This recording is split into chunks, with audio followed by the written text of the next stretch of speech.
So a couple of weeks ago, I got my Bachmann Skarloey from hobbylink.com, that's link with a C.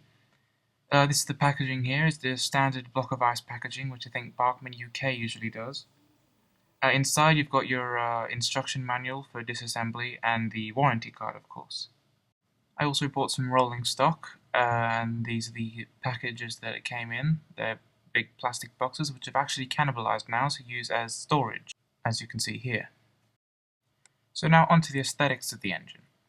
Bachmann did a very good job with this, I think, and I've only got a couple of problems with it, which I'll go through now. The most notable problem I found was the fact that the front coupler extends the engine past the length it should be, making it look way too long, because Skarloey is supposed to be a saddle tank engine on a narrow gauge railway, and the front coupler just makes it look way too big. I did find a way to fix this after, which I will go through. The back of the engine is completely fine. It's got the label for number 1, which is new to the CGI series, plus a little lamp, which I think is a nice touch.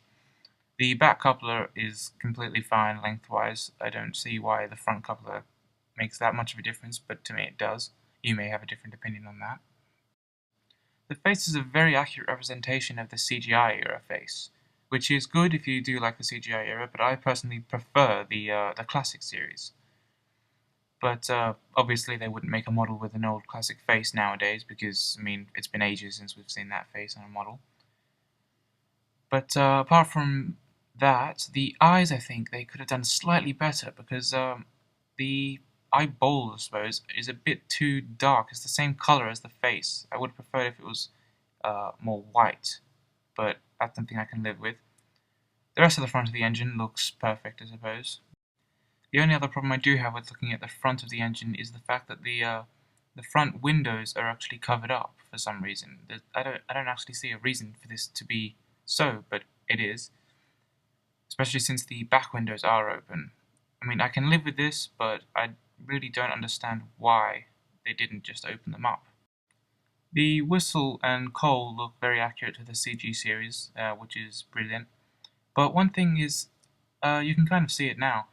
On the left coal bunker, it kind of looks like there's a bit of white there. I tried to get rid of it. I really don't know what it is, and if you put it into shadow, it just disappears. So it may just simply be glare, which I'm constantly seeing, but it does seem a little bit odd to me. The funnel is very accurate as well. It's got this little black band around it, which could be repainted gold to match the classic series if you really wanted to. I have actually seen somebody do that. The wheels are quite something. They look nice, but there's nothing really to compare them to on the CGI series because you barely ever see the wheels of the narrow gauge engines. One problem I do have though is the valve gear for the piston is plastic and looks very different to the rest of it.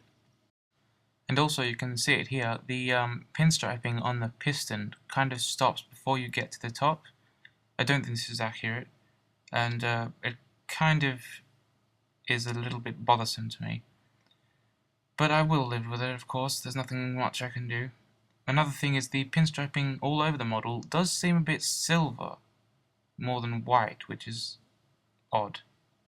Size-wise, it does look very good with the Bachmann Thomas, and yes, I did replace the face to CGI series face, because I couldn't find a good classic series one.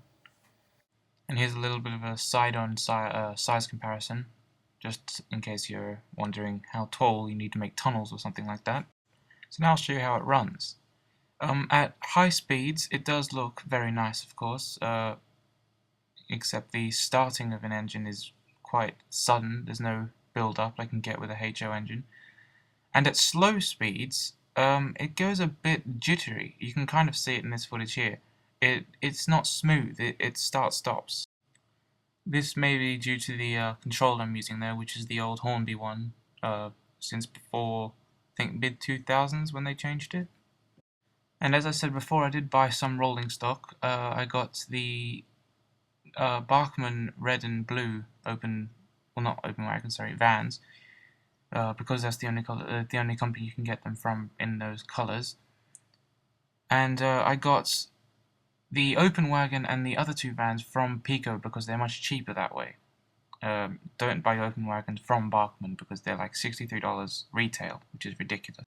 One thing I would like to point out is that the blue van does look a lot like Cora from the Railway series, so thus I'm using it a lot as a brake van, which is alright. And at slow speeds, he doesn't jitter as much with rolling stock. I suppose that holds him back a little bit and makes it a smoother ride, which is good. And another problem I found was the front coupler doesn't want to always couple with rolling stock.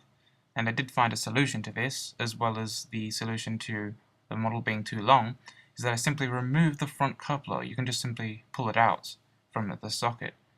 And the rolling stock can then hook up to the dummy hook on the front, and it works just as well, if not better, because it works most of the time. And this shortened the model to the right size, of course, so you can see here that it looks nice and short and small like the narrow gauge engine should be. And here's a little demonstration of coupling with the dummy front coupler. As you can see, it works well. I'd also like to point out that every time you change direction or suddenly put power to a point that was originally closed off, with an engine of course, the engine does tend to jerk forward or backwards, depending on which way the direction is set. So it's not a big problem, but it's just something I noticed. I think that's because the motor doesn't need that much power. Also, using the dummy hook makes the space between Skarloey and the rolling stock shorter, making it look much better. So I think that's it, guys. Thanks for watching. Come back in 2 weeks' time for my layout explainer video, which I think will be the next one I make. And goodbye.